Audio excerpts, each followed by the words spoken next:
Muy buenas tardes. Hoy nos encontramos en sala con el profesor Carlos Terrones, quien nos va a brindar una entrevista sobre el caso Sodalicio. Muchas gracias, profesor, por permitirnos esta entrevista. Bueno, chicas, gracias también por la oportunidad de poder contar un poco sobre este libro, ¿verdad? Y sobre este caso que sigue, o sea, las noticias sobre este caso hasta la actualidad siguen. Entonces vamos a ver si surge una conversación interesante quizás, ¿no? Sobre esta investigación en el periodismo. Para saber un poquito más del profesor Carlos Terrones, tiene una maestría en periodismo y comunicación multimedia, una licenciatura en comunicaciones y lleva un programa de liderazgo en una escuela de negocios y una especialización en periodismo digital. Para empezar con la entrevista, la primera pregunta sería, ¿nos podría comentar, o bueno, nos podría decir, mejor dicho, en una sola palabra, qué es el sodalicio o el caso de sodalicio? Bueno, es difícil que te lo diga en una sola palabra porque es tan complejo el caso. Todo caso puede ser, si quiero poner así, voy a forzar, ¿no? Injusticia quizás, ¿no? Ok, Me dijeron una sola palabra. sí. ¿Quiere que me explaye? Sí, Ah, sí, ya, ya. puedes ¿Y leer. por qué para usted se considera injusticia? Porque sería la palabra injusticia. Bueno, el caso tiene que ver con una serie de denuncias que, por lo delicado que es un tema de abuso sexual, ¿no? Muchas víctimas han callado, ¿verdad? Y, o sea, el autor, uno de los autores del libro, Pedro Salinas, también sufrió justamente, él perteneció al sodalicio y eh, quizás bueno, en el libro y en una serie de entrevistas él decía de que de repente pensaba que era al inicio como que, o sea, esa cercanía con los quienes dirigían eso, al hizo algo, entre comillas, como que parte de la hermandad, algo así, ¿no? Pero luego se dio cuenta de que habían cosas raras, se salió y después ya, conforme pasaron los años, surgieron, ¿verdad? Otros testimonios y es a raíz justamente de los testimonios que él decide contar, justamente con Paola Ugaz, hacer una investigación. Y bueno, eh, tampoco era fácil que ellos cuenten los testimonios, porque si ustedes ven en el libro, los testimonios son anónimos. O sea, es difícil contar, sobre todo eh, tocar o denunciar a una entidad de la iglesia, ¿no? Y eso acá en el Perú, como en otros países, también resulta difícil porque tiene una especie de cofradía, respaldo, hasta legal, y es más, a ellos incluso les siguen una serie de juicios, ¿no? Por meterse con la iglesia. En realidad no es tanto con la iglesia, sino con una entidad perteneciente hacia la iglesia, pero eh, es un caso eh, es un caso difícil de ver porque cualquier persona no denuncia estos casos ni lo hace público, ¿no? Entonces las víctimas tienden a callar y es más, o sea, en juicios incluso que han tenido contra el sodalicio, se han mantenido en reserva, ¿no? ¿Considera que este caso es relevante para el periodismo de investigación? Y si fuese así, ¿qué es lo que lo hace tan relevante para el periodismo de investigación? Bueno, para todo tipo de investigación, creo, para el periodismo, para las ciencias sociales, es importante porque uno adquiere técnicas de investigación, ¿no? O sea, una de ellas es obvio los testimonios, pero también es cómo te contactas con esas personas, ¿verdad? Eh, Pedro Salinas, por ejemplo, tiene su espacio en YouTube, ¿verdad? Me parece que esto está ligado a la mula, me parece y él entrevista a personas, ¿verdad?, de otros países que han sido también víctimas, ¿no? Incluso son voceros, ¿no?, de sus países y ellos han visto que también en sus países es difícil que las víctimas cuenten porque es un tema, eh, vamos a decir, pueden recibir también eh, a ver, estas entidades que son muy poderosas como la iglesia, a veces tratan de cubrir, ¿no? Cubrir a estas entidades que pertenecen a la iglesia como el sodalicio, ¿no? Y, o sea, la investigación no quedó en el libro, continúa, ¿no? O sea, el libro es simplemente es un indicio, una prueba, ¿verdad? O una denuncia sobre los hechos que pasaron en aquellos tiempos, ¿verdad? Pero si se quiere, toda investigación periodística nos ayuda a rastrear, como se dice en el periodismo, la cola de la rata, ¿no? Es decir, ¿dónde está lo podrido, verdad? ¿Dónde está lo podrido? Entonces uno comienza a hilar fino, comienza a unir esos cabos para que en el mundo del periodismo también vean que si uno eh, consulta fuentes, ¿no? El off the record, es decir, te cuenta una fuente, te cuenta esto, pero para que para ti, ¿verdad? Ahora, normalmente las fuentes no quieren salir por diversos motivos, ¿no? Uno puede ser de repente que trabajen en una entidad mm, del Estado, o es más, quizás también pueden ser que denuncian y lo pueden despedir, o además también denuncia y de repente puede recibir pues mm, críticas de personas anónimas ligadas a esta entidad quizás. Entonces, no, para ellas ya en sí, ya la vejación que tuvieron, ¿verdad? Al pertenecer a esta congregación, ya en sí ya es traumático, ¿no? Y encima que salga esto a la luz pública, es como que abrir la herida, ¿no? Y muchos quieren cerrar la herida, ¿no? Entonces, el periodismo con estas investigaciones trata de que la justicia, ¿verdad? O porque nosotros, nuestro trabajo como comunicadores periodistas es investigar, ¿no? Presentar las pruebas, ¿no? O sea, nosotros no podemos hacer una denuncia. O sea, hay otras entidades como el Ministerio Público, el Poder Judicial, que se encarga justamente de eh, llevar a un proceso legal, ¿no? Entonces, el trabajo del periodismo es presentar las pruebas, ¿no? Y ya otras entidades del Estado que se encargan de juzgarlos, ¿no? Entonces, hasta un cierto punto podemos llegar, ¿no? Y a veces justamente estas personas o instituciones ligadas a estos casos tratan de que no se devele, porque si se devela, este, mm, va a ser más fácil que puedan juzgarlos, ¿no? Entonces sí, o sea, de hecho es uno de los casos importantes ha ganado premios también dentro de Pablo Ugaz, me parece, ganó un premio de periodismo, no sé si acá, pero creo que afuera en el país, por denunciar estos casos, ¿no? Entonces, sí, es un caso eh, que nos puede enseñar mucho a los comunicadores sociales, sobre todo, ¿verdad? De cómo manejar las fuentes y qué es lo que debemos hacer y no debemos hacer, ¿verdad? Porque también nos puede caer un juicio si aseguramos algo. Entonces, nosotros tenemos que presentar las pruebas, ¿verdad? Y no,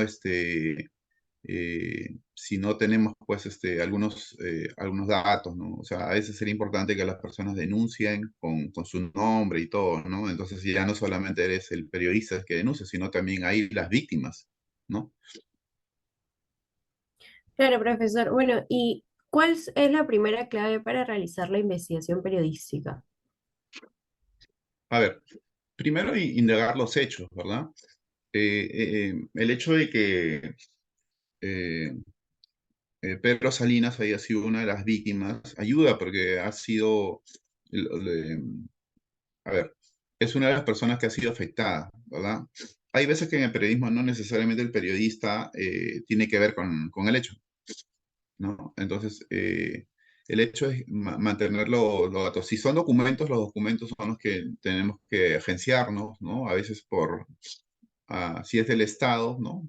Tenemos la ley de transparencia en el cual nosotros podemos solicitar esa información Y apelando a esta ley, las entidades de gobierno pueden, o sea, deben darnos, porque creo que hay un plazo de, no sé, de 3, 5 días más o menos para que nos den esa información. Es por eso, como ustedes ven las denuncias al gobierno, eh, de visitas, cuántas personas visitan al presidente, a los ministerios, etcétera, etcétera. Eso es público, o sea, esa es información pública. Uno tiene que acceder a un portal y ahí puede solicitar, obviamente, cualquier ciudadano puede hacerlo, ¿no? En este caso, los periodistas lo hacen y pueden tener una prueba, ¿verdad? Esos son los documentos. Otros son testimonios también, ¿no? Como que acá en el libro también han apelado a testimonios, pero de repente de manera anónima, ¿no? Entonces, ya si se dan cuenta, esos testimonios eh, de llevarse a un plano legal, ya ellos, o judicial, ya tendrían que dar, justamente, presentarse al Poder Judicial, al Ministerio Público, a dar sus testimonios, su denuncia, ¿no? Entonces, esa es otra prueba. O sea, documentos, pruebas, la propia investigación que uno hace, ¿no? Se puede encontrar con fuentes también, personas que les puede brindar la información, pero eh, como hay varios casos, hay un caso, el caso Watergate, por ejemplo, en el cual hay una fuente y la fuente que le brindaba la información a los periodistas Bob Woodward y Carl Bernstein era un personaje, ¿verdad? Que se hacía llamar para despistar, ¿no? Garganta Profunda, ¿no? Y él es el que le daba la información a los periodistas que se reunían en un lugar muy lejano y ahí él les daba justamente documentos, le decía dónde están estos espías, bueno, las personas que habían chuponeado, qué sé yo, pues, ¿no? Al partido de Nixon o al partido, vamos a decir, opositor, ¿no?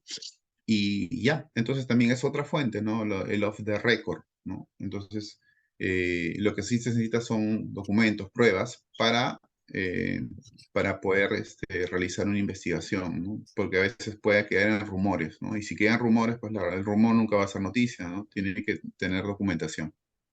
¿Y usted cree que las iglesias eclesiásticas sabían sobre este tema mucho antes de salir a la luz lo de los casos del sodalicio, como pasó en el caso de Estados Unidos? Bueno, eso entraría en plano de rumor, ¿no?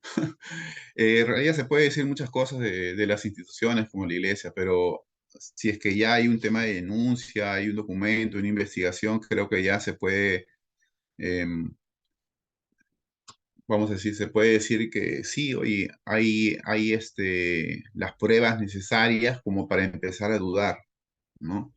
Eh, bueno, no solamente en la iglesia, en toda institución, bueno, se dicen muchas cosas, ¿verdad? Pero sí, estos tipos de denuncias se dan en todo el mundo, ¿no? La iglesia ha sido muy cuestionada por callar, justamente, ¿no? Por callar estos casos, por cubrirlos, porque en un inicio, hace años, se pensaban que, bueno, quienes se encargaban de hacer la justicia era la justicia divina, nada más, ¿no? Y se están olvidando que hay una justicia terrenal, ¿no? Para eso está justamente el Poder Judicial de cada país, para poder, mediante un proceso legal de investigación, poder juzgar a estas personas, ¿no? Entonces la iglesia callaba, ¿no? Como que acá también callaba, y permitió, ¿no? Que estos personajes como Figari pudieran hacer y deshacer en nuestro país.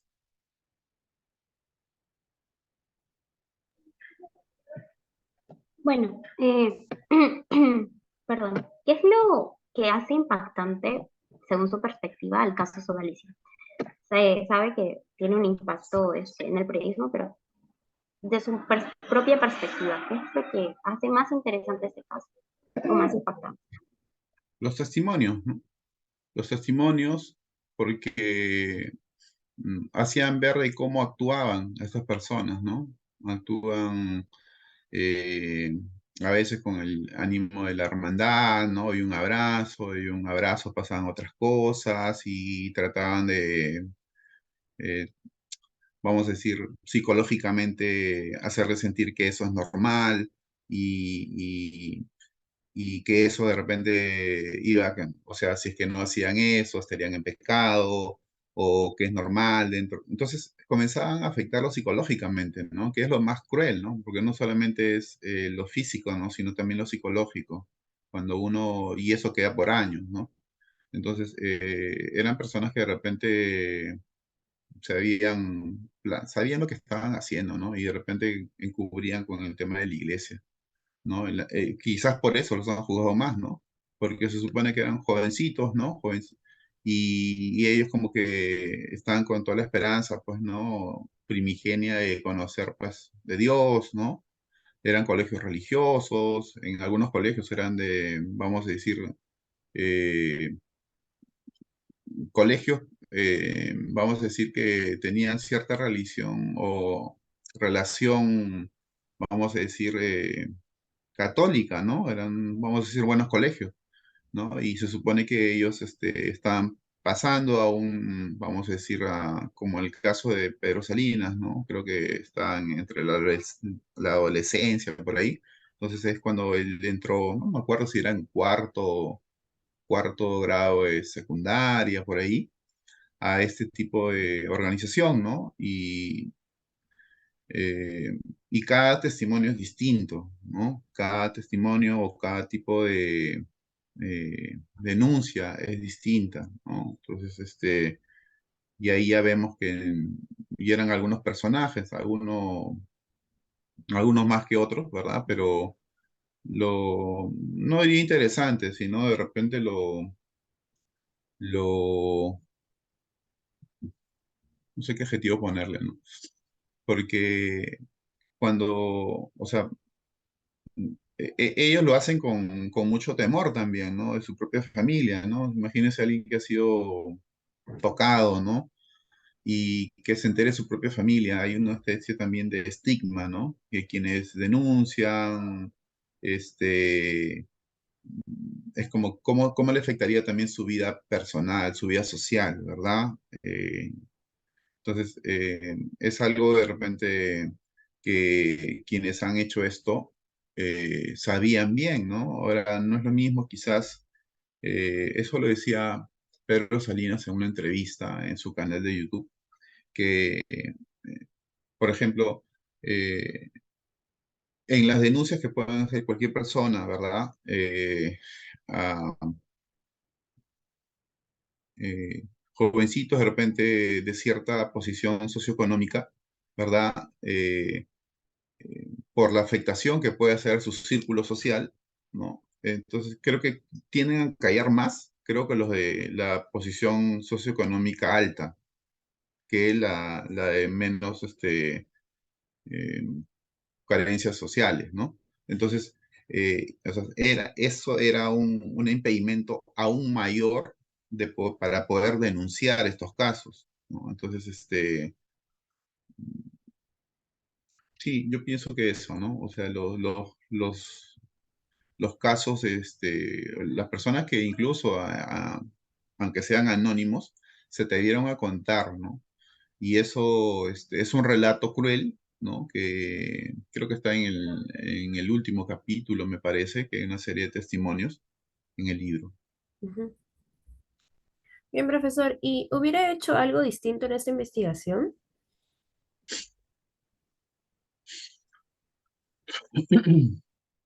Mira, yo no sé en realidad, ¿no? Porque yo te puedo decir algo como que sí, oye, me gustaría que la gente denuncie con su nombre y eso, ¿no? Pero en realidad eso se entra en la vida privada de las personas, ¿no? Y eso creo que es tan delicado. Creo que hay personas que, como el mismo Pedro Salinas, es periodista, ¿no? Y él incluso sacó un pequeño relato, me parece que es Mateo 10, ¿no? El libro que él tuvo.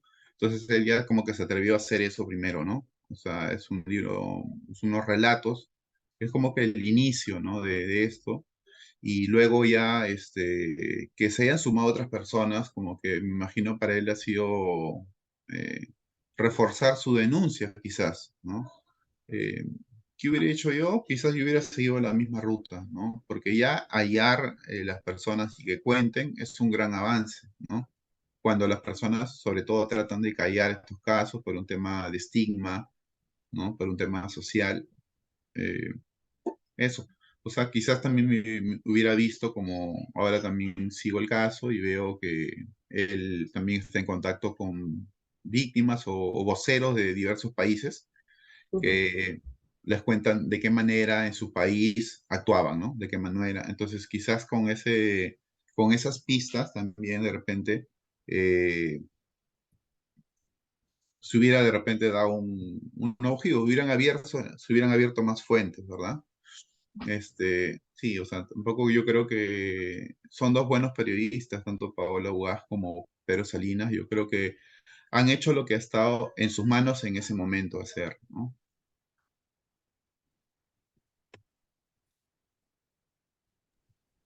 ¿Qué recomendación o qué les diría a los chicos de comunicaciones que quieren irse por la rama del periodismo de investigación?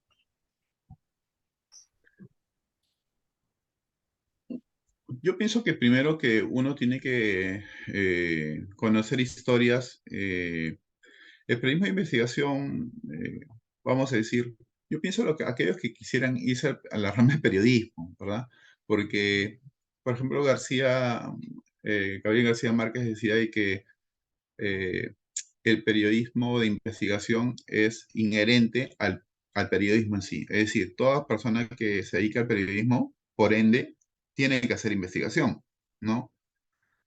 Ahora, justamente en estos casi ya 3 años de pandemia, lo que nos ha enseñado es que eh, por un tema económico, a veces algunos medios han reforzado, ¿verdad? Primero han despedido, años atrás despedido, se han quedado con pocas unidades de investigación los medios de comunicación, pero luego han visto ya en el tema de pandemia que también eh, hay ciertos personajes, quiero ponerle como personajes por no ponerlo, adjetivarlo, se han aprovechado de la desgracia de la pandemia para lucrar, ¿no? Y hemos visto desde que empezó la pandemia hasta ahora, y vemos los casos en los programas dominicales de, de los distintos canales y medios impresos y web, de que las personas se aprovechan de que tienen una posición en el gobierno y, y comienzan a lucrar, de la noche a la mañana no tienen empresa y en un par de semanas abrieron su empresa y de frente, ¡plum! 5 millones de soles, contrato con el Estado. Oye, ¿cómo así? Si no tienes pues ese know-how para hacer una empresa, no, es porque es primo, amigo de tal. Entonces, la pandemia nos ha ayudado también a ver la pobredumbre humana y moral de las personas, ¿no? Entonces, justamente en esos tiempos, en todo el planeta, diría yo, no solamente en nuestro país, el periodismo ha sido muy importante para denunciar estos casos, ¿no? De que vivos que han tratado de ah, utilizar, ¿verdad? Los estamentos del Estado para lucrar, para incluso, ¿no? O sea, que no llegue de repente al inicio, vamos a decir, las vacunas, pues, ¿no? Y vimos que hasta el presidente de entonces tuvieron que, tuvieron que vacarlo, ¿no? Entonces, el periodismo de investigación es aún ahora, en estos tiempos, muy importante, ¿no? Porque permite que poder de alguna manera dar herramientas al Poder Judicial, al Ministerio Público, qué sé yo, para presentar casos, ¿no? De personas que, si es que no llegaran esos casos, por ejemplo, a la opinión pública, no se denunciarían. Entonces, el periodismo ha ayudado a que muchos casos o muchas personas, muchos delincuentes, ¿verdad? De saco y corbata, puedan ser juzgados y procesados y presos, ¿no? Entonces, si es que de repente solamente hay casos de vamos a decir, si no se investigan, ¿no? Porque una cosa es informar los hechos, ¿verdad? Por eso están los tres géneros, ¿verdad? El género informativo, que sacamos noticias sobre un tema, el género interpretativo, sacamos crónicas, los reportajes, ¿verdad? Y el género de opinión, que sacamos pues entre editoriales, columnas de opinión, artículos, etcétera, etcétera, ¿no? Entonces, el periodismo está ejerciendo todas sus facetas, ¿verdad? Y en la investigación justamente está el destape de casos, ¿no? Y creo que en la vida, en nuestra vida pues, republicana, democrática, hemos visto de que el periodismo siempre, por más que por diversos tipos de gobiernos que hemos pasado, siempre el periodismo de investigación ha denunciado estos casos.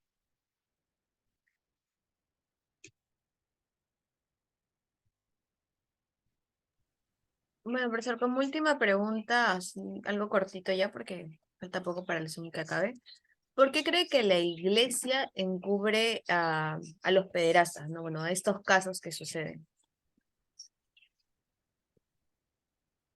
Porque creo que, um, primero pienso que esto tiene que ver con el Vaticano, para empezar, ¿no? Porque de ahí vienen las órdenes, ¿no? Entonces es una entidad así, pues, jerárquica, ¿no? O sea, lo que se decía en el Vaticano repercute en todo lugar donde está la Iglesia Católica, ¿no? Entonces yo creo que si la Iglesia Católica, a través del Vaticano, comienza eh, permite que la justicia haga su parte, es decir, que ya no hayan trabas, de que si hay denuncias, permite que rápidamente la justicia, ¿verdad?, investigue. Entonces, se puede, eh, se puede saber la verdad y pueden procesarse estas personas, ¿no? Que no porque necesariamente tienen un, un halo de santidad, no se les va a investigar, ¿no? Creo que todas las personas que estamos acá somos personas eh, o sea, tan humanas y tan a veces, y eso no tiene nada que ver con la iglesia, eh, tan factibles de poder cometer tantos horrores, de que la iglesia no puede tapar eso, ¿no? No porque ya tienen un cargo en una iglesia y ya eh, por ende ellos son santos y nadie los va a tocar, ¿no? Y yo creo que por eso están actuando así, por eso los encubren, ¿no? Porque sea que hayan estudiado en tal cosa, sea en un año, 2 años, 5 años, encerrados en lugar, y eso eh, no les, vamos a decir, no les permite que se puedan cometer cosas tan aberrantes como toda persona que no está ligada a la iglesia, ¿no? Entonces, los encubren porque tienen intereses, ¿no? Intereses de repente que no se afecte la imagen de la iglesia, ¿no? Y ya está afectada, dicho sea de paso, ¿no? Ahora sí se institucionaliza eso, bueno, van a caer muchos velos, ¿no? Eso de la santidad, pues estamos viendo de que eh, ya quedó, en estos tiempos sobre todo que las personas ya denuncian públicamente, están en redes sociales, ¿no? Estamos viviendo otra etapa donde las instituciones, con el tema del prestigio, cada vez ya no se pueden zurrar, no decir, no, acá nadie me investiga, ¿no? Estamos viendo que hasta el propio gobierno, este miércoles, están decidiendo si es que van a vacar al presidente o no. O sea, entonces es el poder ya de la democracia, ¿no? El poder de los votos, ¿no? Entonces, nadie se salva ante cualquier, eh, cualquier error o malintención que tengan hacia las personas. Sí, profesor, muchas gracias. Le agradecemos, el agradecimiento viene de parte de las tres por habernos brindado la entrevista y gracias por haber respondido a todas nuestras preguntas. De verdad, muchas gracias. Listo, chicas, que les vaya bien. Gracias, profesor. Cuídense, nos vemos.